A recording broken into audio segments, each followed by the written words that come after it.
The scene itself is, I think, where we're having some growing pains because people don't know how to get better. One of the issues of having so many young people is you don't have these figures that have a system or a way to get, you have a coach in the NFL who has systems, has things to pull from, and has ways to make players improve. We haven't established those as well here. Hey guys, Parks Owsley here with the Shotcaller, joined by James Dash Patterson of the analyst desk of Riot. How are you doing?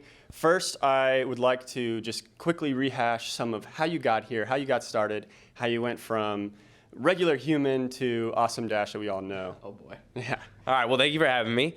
When it comes to moving from regular James Patterson to James Dash Patterson, a lot of people know my story as having been in the acting world since I was 7 years old, went to NYU, got my BFA there, was completely, in or on that track to becoming an actor and, and looking for work there.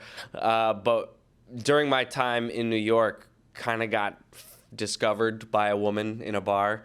And she ultimately got a job at Riot and figured that I would do well here since I played the game. She was aware of that. She knew I was decently high rated. I was platinum at the time, so not a scrub. And she basically just, in her head, put together that I had skill sets that kind of, when married together, filled a very niche need at the time that Riot had, which was a host, a dedicated host. At that point, there was only Riv, Jat, Freak, and Kobe. None of those guys were necessarily host specialized. They have the ability. That wasn't their focus, wasn't what they wanted to do. They needed someone to fill that role, so I was able to slot in. So how did you then change your career goals? Because you wanted to be an actor. I know you still, maybe you want to, and we can talk about that. But how did you then just decide, you know what, I've done the New York thing, I'm going to California? I grew up in California, and so I always knew that I was going to come back. It was just a matter of when. I didn't necessarily think it would happen as quickly as it did, but I knew that I love the weather here. I love the pace of life here. My family lives out here, so it's just nice to be closer. I had assumed I'd live in New York for longer following college, but basically it was this idea of opportunity. And I think that in life, you do a disservice to yourself not to explore opportunities as they're presented to you. Now, that doesn't mean that you have to commit to them. That doesn't mean that, I couldn't have come to Riot, explored this opportunity, decided it wasn't for me, and then move on. But you need to put yourself in the position to make that decision based on the opportunity. So when it was presented to myself, I said, all right, it's not the thing I've dreamt about for 20 years, which was being an actor, which was being in feature films and playing characters. But would I be able to go to bed at night if I just said, nah, I don't need to do that interview. No, I don't need to see what that life would be about. And so as soon as I dove into it, found that I enjoyed it, that I was challenged by it, and that I had a love for it. So I pursued it. And you're still here, so something's keeping you. So before we get into that, you talked some before about how at first you were kind of nervous, and then you were a little bit looser with the people that you knew, but it was still kind of like when you met a player for the first time, you didn't necessarily know how to interact with them. Yeah. But now you seem to be much more loose, and you used to have a strict style and now a loose style. So how did you develop that, and how should people think if that's what they're trying to do as well? So much of that comes down to comfortability, and it sucks to say, but like so many things, it comes with time and practice.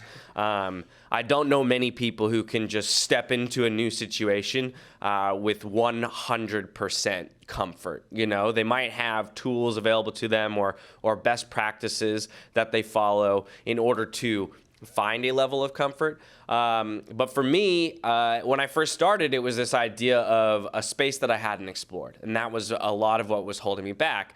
When you don't have the confidence of, hey, I know what I'm doing, I can own this space, I'm the best at what I do, then you're prone to being more reserved and maybe following a rigid structure. So in starting with live broadcasting, which is very different than acting, my approach was, I need to learn the basics.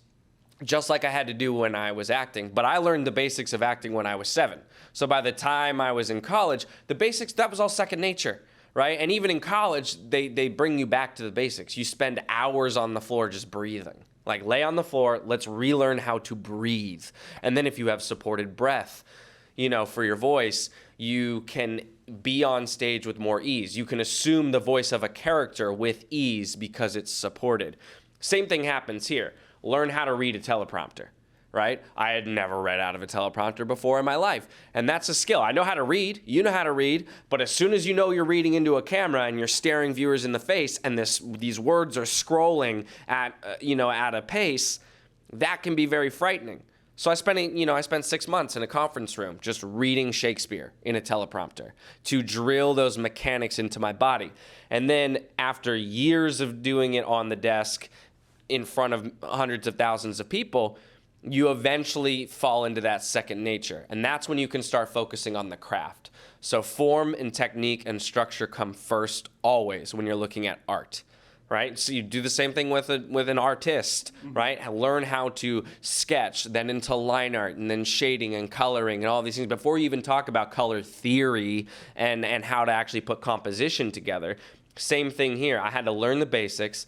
Then, okay, now I understand the basics. How do I tell a story, right? How do I approach this game and make sure that I'm laying all of the important elements out there so that it's easily metabolized by the viewer and that I'm setting up my analyst for success? And you see the same thing in League. You have to know the basics Yes. of the fundamentals, and then you can style on people. Absolutely, absolutely. I mean, the idea of, for myself as a jungler, it was all about understanding macro strategy. But first, how do I clear my camps efficiently? Do I know how to A move to take the least amount of damage so that I'm healthy when I come in for a gank? Every role has the base mechanics they need to learn, and then you can put your flavor and your own personal style onto how you play. There you go. And so you said at the beginning, 3 years ago or so, you felt like you had like a Diamond 3 level of thinking, compared to your challenger, co-workers. Yeah. Do you feel like you have been able to learn from them and actually bump that up, or are you comfortable at a Diamond 3 and you're working at other things? I think that in my role does not necessarily demand that I, have a challenger level understanding of the game. I mean, and even saying Diamond 3 is a very nebulous ranking, there's no way to prove that I know that much, right? But it's fair to say I know a lot about League of Legends, and so much of that comes from the fact that I get to sit next to experts on a daily basis, both within the team itself of having Jat and Mark on the desk with me watching every single game. And when I hear them talk about League of Legends, when I get to ask them questions, okay, why is that the wrong pick? Why would this have been better? Why should that macro decision be made? I just have better access than almost anybody in the world to information when it comes to League of Legends. As well as I then, as a part of my job, get to spend hours watching pros play. I watch the LCK, I watch the EULCS, I watch the LPL, and then I attend these international tournaments and get even more exposure. So I don't know what my level of understanding in the game is. And to be honest, it fluctuates and changes because the game does as well. We're watching our own teams, right? I would argue that none of our teams have a challenger level understanding of the game right now, right? Like, that's what we're watching in the NALCS right now, is a bunch of teams struggling to learn how to play League of Legends in its current state. So if they don't know how to play, if they don't know the best way to play League of Legends, how could I know the best way to play League of Legends? That's one thing that I would contest. So I would say that no, I probably still sit in that mid-diamond level knowledge of League of Legends, and that I'm constantly learning alongside my coworkers and the pros themselves, like how to keep up with the game. But I don't think that my job demands me to have any more knowledge. In a sense, having that kind of groundedness where I can still remember what it's like to be a bronze player, because I was bronze at the very beginning of my League of Legends career. Like, that's an important, I think, aspect of my position, is that I'm still rooted there, because we've got bronze people watching this stream. We've got silver, golds, plats, diamonds, right? Different levels of knowledge are watching these games. So it's important to have that kind of link back to even our lower ranked players when we're on the analyst desk and Jat's going on about something and I'm like, whoa, whoa, whoa, whoa, whoa, whoa. Right? Yeah, like I get that because I listened to you explain it to me like 7 times off air.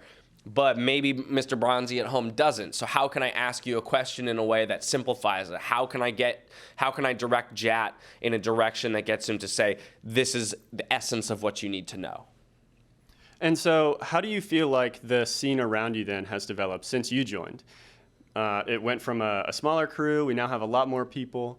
And the international events are ramping up. So you mean specifically from like the production side or like the competitive landscape? I guess somewhat of both. Okay. Like just esports and League of Legends, generally the structure. Okay, so I mean, I think from the production side, it's ever evolving and it's constantly getting better. Part of that is resources and what's available to us, as well as then just, like I said, with time, people get better. With practice, people get better, naturally. We have a very young team. You know, the director of the NALCS, Claykey D, JD Wu, the technical director, these are guys who were, pros in they're in their 20s and they're directing major productions. That doesn't happen in traditional film and television. So you've got young guys who are trying to learn at this very rapid pace alongside young broadcasters, alongside young athletes. It's just a very young scene, but that means that with every year, our growth is fairly exponential. And so we're in a place where I think production is continuing to get better alongside, like, we got a new analyst desk, tons of new tools and things to play with, which is great. The scene itself is, I think, where we're having some growing pains because people don't know how to get better. One of the issues of having so many young people is you don't have these figures that have a system or a way to get, you have a coach in the NFL who has systems, has things to pull from, and has ways to make players improve. We haven't established those as well here. That's why you hear talks of latency, ping's an issue, how do we practice, and how do teams actually get better? Do we need sports psychologists? Do we need academy teams? Should we do in-house scrims? How many scrim blocks should you do? How many hours? These are all undetermined things, and so I think that that's where we're seeing a lot of growing pains. But ultimately, if we just keep chugging along, we will find the best practice. For sure. I look forward to that. We are running out of time. Sorry. It looks like you have a show to do. I do have a show. We're about to play League. So thank you so much. I appreciate it. Thank you. Thank you for having me. And we will catch you guys next time. Hey guys, thank you so much for watching that video. To find more, you can click some off to the side. We're certainly glad to have you. Thank you so much for watching. Like and subscribe. We really appreciate that. And comment below. I love the feedback. Whether it's good or bad, I like to hear what you guys are thinking. Thank you so much for your part in that. We'll catch you next time.